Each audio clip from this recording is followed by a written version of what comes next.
వంటలకు ఇంతకంటే స్వచ్ఛమైన గానుగ నూనె మరెక్కడా దొరకదు. SRV naturals. ఆర్డర్స్ కై స్క్రీన్ పై నెంబర్ కి కాల్ చేయండి. బెంగళూరు రేవ్ పార్టీ తెలుగు రాష్ట్రాల్లో ప్రకంపనలు సృష్టిస్తోంది. ఆంధ్రప్రదేశ్, తెలంగాణతో పాటు బెంగళూరుకు చెందిన 100 మందికి పైగా ప్రముఖులు పాల్గొనడం, వారిలో టీవీ నటీనటులు, మోడళ్లు ఉండడం ఇప్పుడు సంచలనంగా మారింది. అసలు వీరంతా హైదరాబాద్ వదిలి బెంగళూరులో ఎందుకు పార్టీ చేసుకున్నారు? వారిని రేవంత్ రెడ్డి భయం వెంటాడిందా? అంటే అవుననే మాట వినిపిస్తోంది.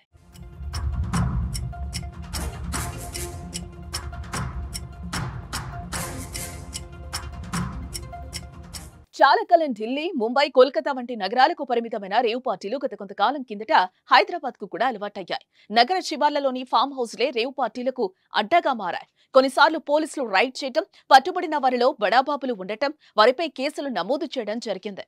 కానీ గుట్టు చప్పుడు కాకుండా రేవ్ పార్టీలు జరుగుతూనే ఉన్నాయి. అయితే తెలంగాణలో కాంగ్రెస్ గెలిచాక సీఎం రేవంత్ రెడ్డి డ్రగ్స్ వినియోగంపై ప్రత్యేక దృష్టి సారించారు. రాష్ట్రంలో డ్రగ్స్ అనే మాట వినిపిస్తే తాట తీస్తానంటూ హెచ్చరించారు. డ్రగ్స్ వినియోగించినా, విక్రయించినా కఠిన చర్యలు తప్పవని, ఈ కేసులో ఎంత పెద్దవారున్నా వదిలేది లేదని కాస్త గట్టిగానే చెప్పారు.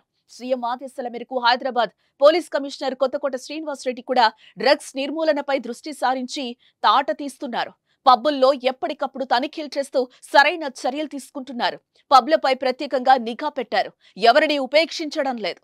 ఇటీవల శివారులోని ఫామ్ హౌజులలో తరచూ డ్రగ్స్ పట్టుబడ్డంతో పోలీసులు కఠిన చర్యలు తీసుకుంటున్నారు. దీంతో రేవ్ పార్టీలు హైదరాబాద్ నుంచి బెంగళూరుకు షిఫ్ట్ అవుతున్నాయి. ఈ క్రమంలోనే వాసు అనే వ్యక్తి తన పుట్టినరోజు పార్టీని బెంగళూరులో నిర్వహించినట్టుగా సమాచారం.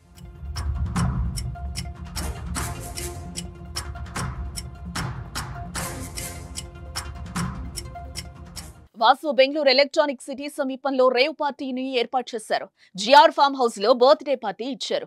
పక్కా సమాచారంతో పార్టీపై పోలీసులు దాడి చేసి పార్టీలో పాల్గొన్న వారిని అరెస్టు చేశారు. రేవ్ పార్టీలో డ్రగ్స్, కొకైన్ లభ్యమయ్యాయి. అలాగే పలువురు నటీనటులతో పాటు ఏపీకి చెందిన ఓ ఎమ్మెల్యే స్టిక్కర్ ఉన్న కారు కూడా ఉండటం చర్చనీయాంశమైంది. ఈ పార్టీలో 30 మంది అమ్మాయిలు, 70 మంది యువకులు పాల్గొన్నారు. వీరంతా హైదరాబాద్ నుంచి బెంగళూరుకు విమానంలో తరలి వెళ్లినట్లుగా తెలుస్తోంది. ఈవెంట్ కోసం ఫామ్ హౌస్ నిర్వాహకులకు 30 నుంచి 50 లక్షల వరకు చెల్లించినట్టుగా తెలుస్తోంది. ఈ ఘటనపై కేసు నమోదు చేయడంతో విచారణలో కీలక అంశాలు వెలుగులోకి వచ్చే అవకాశం ఉంది.